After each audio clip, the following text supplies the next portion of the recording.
Hello and welcome dear students to my YouTube channel knowledge share. तो दोस्तों आज के इस क्लास में हम क्लास बंगाल बोर्ड क्लास 10 के जो बच्चे हैं, क्लास 10 के बच्चे का चैप्टर नंबर 6 धारा विद्युत का डिस्कशन करने वाले हैं। और यकीन मानिए दोस्तों, आज का ये जो क्लास एकदम धमाकेदार होने वाला है। धारा विद्युत चैप्टर से आप सभी का एक सिंगल कंफ्यूजन भी नहीं बचने वाला है इस वीडियो को देखने के बाद। इसीलिए पूरा वीडियो को स्टेप बाय स्टेप ध्यान से देखिएगा। और मैंने इस लेक्चर को जितने भी पार्ट में डिवाइड किया हुआ है, एक्चुअली मैं वीडियो एक ही बनाता हूँ, उसको डिवाइड करके अपलोड करता हूँ। सारे पार्ट्स को देखिएगा। एक सिंगल जगह भी अगर कंफ्यूजन हो गया तो मेरा चैनल को अनसब्सक्राइब कर दीजिए। इतने कॉन्फिडेंस के साथ मैं बोल रहा हूँ। तो धारा विद्युत का जो चैप्टर है एकदम क्लियर हो जाने वाला है। ठीक है, तो चलिए शुरू करते हैं धारा विद्युत। ठीक है, क्या होता है धारा विद्युत? तो पहले धारा विद्युत को पढ़ने के पहले जानते हैं विद्युत क्या होता है। ठीक है, विद्युत को इंग्लिश में हम लोग बोलते हैं इलेक्ट्रिसिटी। ठीक है, विद्युत को हम लोग इंग्लिश में बोलते हैं इलेक्ट्रिसिटी। इलेक्ट्रिसिटी होता क्या है? इलेक्ट्रिसिटी, हम लोग इलेक्ट्रिसिटी से घिरे हुए हैं। टीवी चलाना है तो इलेक्ट्रिसिटी चाहिए, पंखा चलाना है तो इलेक्ट्रिसिटी चाहिए, बत्ती जलाना है तो इलेक्ट्रिसिटी चाहिए, मोटर इलेक्ट्रिसिटी से चलता है। ठीक है, ऑलमोस्ट इलेक्ट्रिसिटी अगर नहीं रहेगा तो हम लोग जिंदा नहीं रह पाएंगे। तो आखिर ये इलेक्ट्रिसिटी है क्या? इलेक्ट्रिसिटी को बोलेंगे क्या? तो ये मान लो पंखा है। ठीक है, इसमें इलेक्ट्रिसिटी देते हैं। ठीक है, तो ये पंखा जो है ये रोटेट करता है, घूमता है। ठीक है, ये मान लो एक मोटर है। ठीक है, इसमें इलेक्ट्रिसिटी देते हैं तो ये पानी को ऊपर पहुंचा देता है। मतलब विद्युत जो है कहीं ना कहीं कार्य कर रहा है। विद्युत जो है कहीं ना कहीं कार्य कर रहा है। और कार्य करने की क्षमता जिसके पास रहती है, कार्य करने की क्षमता जिसके पास रहती है उसे हम ऊर्जा कहते हैं। इसका मतलब होता है इलेक्ट्रिसिटी एक ऊर्जा है। इलेक्ट्रिसिटी एक ऊर्जा है, विद्युत एक ऊर्जा है जिसके पास कार्य करने की कुछ क्षमता होती है। ठीक है, इलेक्ट्रिसिटी एक ऊर्जा है जिसके पास कार्य करने की कुछ क्षमता होती है। अभी देखिए, अभी ये क्षमता आती कैसे है? ठीक है, इलेक्ट्रिसिटी जनरेट कैसे होता है? मान लीजिए यहाँ पे एक पार्टिकल है। ठीक है, पहले डेफिनेशन हम लिख देते हैं। डेफिनेशन है flow of electrons is called electricity. ठीक है, मतलब इलेक्ट्रॉन का प्रवाह को हम विद्युत धारा कहते हैं।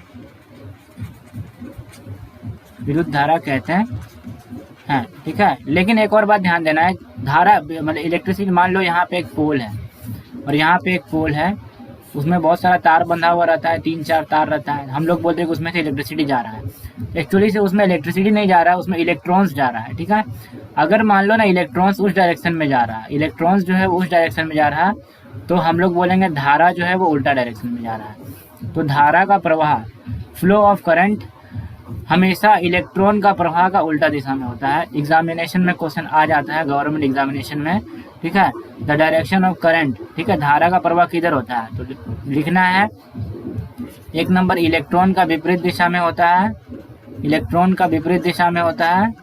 ठीक है, तो इलेक्ट्रॉन का विपरीत दिशा में लिखेंगे जहाँ पे धन आवेश का प्रवाह होता है। धन आवेश का प्रवाह जिधर होता है, ठीक है, ऋण आवेश का प्रवाह अगर उधर हो रहा है तो इसका मतलब धन आवेश का प्रवाह उधर हो रहा है।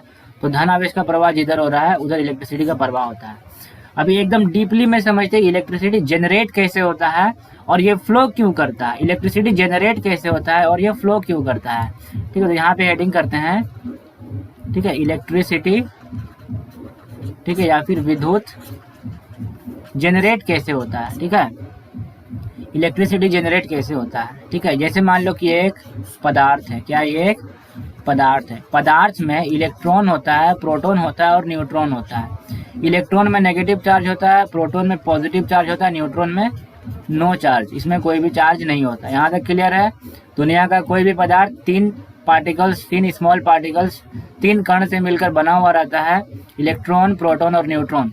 इलेक्ट्रॉन में नेगेटिव चार्ज होता है, प्रोटॉन में पॉजिटिव चार्ज होता है और न्यूट्रॉन में कोई चार्ज नहीं होता है। अभी देखो, अभी ये जो पदार्थ है, अगर इसमें बाहर से इलेक्ट्रॉन ऐड हो जाए, अगर इसमें बाहर से इलेक्ट्रॉन ऐड हो जाए किसी भी तरीके से। किस तरीके से अभी क्लास 10 में नहीं समझना है, इतना समझ के रखो कि किसी भी तरीके से अगर बाहर से इलेक्ट्रॉन ऐड हो जाता है तो इसमें पहला बात प्रोटॉन का जो संख्या है, ठीक है, नंबर ऑफ प्रोटॉन हमेशा इक्वल रहता है नंबर ऑफ इलेक्ट्रॉन का। ठीक है, अगर मान लीजिए 10 प्रोटॉन है, इलेक्ट्रॉन भी 10 तो ही रहेगा। अगर 20 प्रोटॉन है तो इलेक्ट्रॉन भी 20 तो ही रहेगा। तो हमेशा प्रोटॉन और न्यूट्रॉन की संख्या, प्रोटॉन और इलेक्ट्रॉन की संख्या बराबर रहती है। और एक बात याद रखना है, इलेक्ट्रॉन का जो चार्ज होता है, एक इलेक्ट्रॉन का जो चार्ज होता है वो हमेशा बराबर रहता है एक प्रोटॉन का चार्ज का। तो अभी देखो, प्रोटॉन में प्लस चार्ज होता है, इलेक्ट्रॉन में माइनस चार्ज होता है, और दोनों चार्ज जितना जितना चार्ज है दोनों बराबर होता है। इसका मतलब ये निकलता है, अगर 10 इलेक्ट्रॉन के पास 10 चार्ज है माइनस में, 10 प्रोटॉन के पास 10 चार्ज होगा प्लस में, वो दोनों एक दूसरे को कैंसिल कर देंगे, कट, जैसे प्लस माइनस जो है आपस में कट जाता है ना अगर बराबर रहा तो, जैसे कि +2 -2 कट के 0 आ जाता है।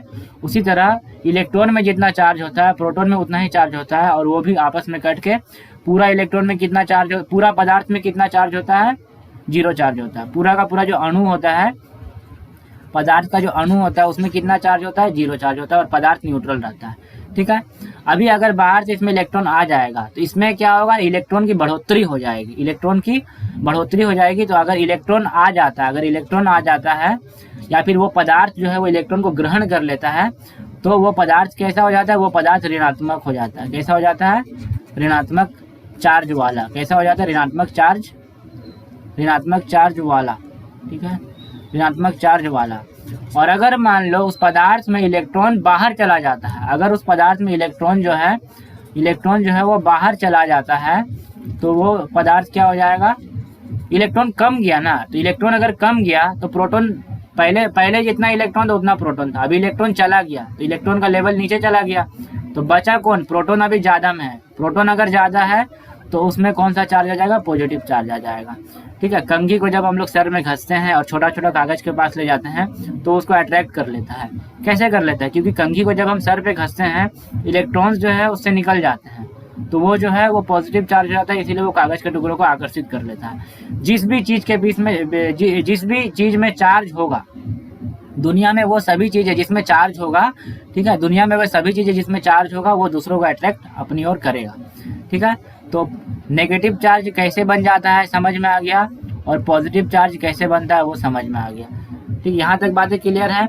इलेक्ट्रिसिटी का मतलब होता है फ्लो ऑफ इलेक्ट्रॉन्स।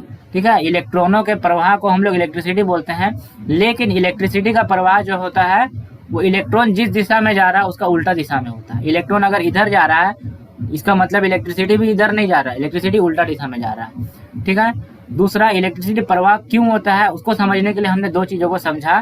ठीक है, चार्ज, ठीक है, किसी भी पदार्थ का चार्ज 0 क्यों होता है, क्योंकि उसमें 3 पार्टिकल होते हैं, एक इलेक्ट्रॉन, दूसरा प्रोटॉन और तीसरा न्यूट्रॉन। ठीक है, एक इलेक्ट्रॉन, दूसरा प्रोटॉन और तीसरा न्यूट्रॉन। ठीक है, अब इलेक्ट्रॉन का संख्या और प्रोटॉन का संख्या आपस में बराबर रहता है। अगर 10 इलेक्ट्रॉन है तो 10 प्रोटॉन रहेगा, 20 इलेक्ट्रॉन है तो 20 प्रोटॉन रहेगा।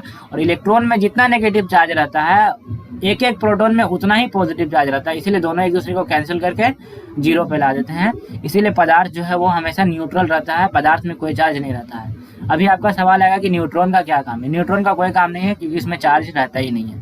ठीक है, अभी पदार्थ कभी कभी ऋणात्मक आवेश वाला हो जाता है, कभी कभी धनात्मक आवेश वाला हो जाता है। जब इलेक्ट्रॉन आ जाएगा बाहर से, इलेक्ट्रॉन का संख्या बढ़ गया तो उसमें ऋणात्मक चार्ज आ जाएगा, और जब इलेक्ट्रॉन बाहर चला जाता है तो उसमें प्रोटॉन, ऐसा नहीं कि बाहर से आ गया, इलेक्ट्रॉन के चले जाने के कारण प्रोटॉन जो है संख्या में ज़्यादा हो गया, इसीलिए पॉजिटिव चार्ज आ जाएगा। यहाँ तक क्लियर है। अभी आगे बढ़ते हैं।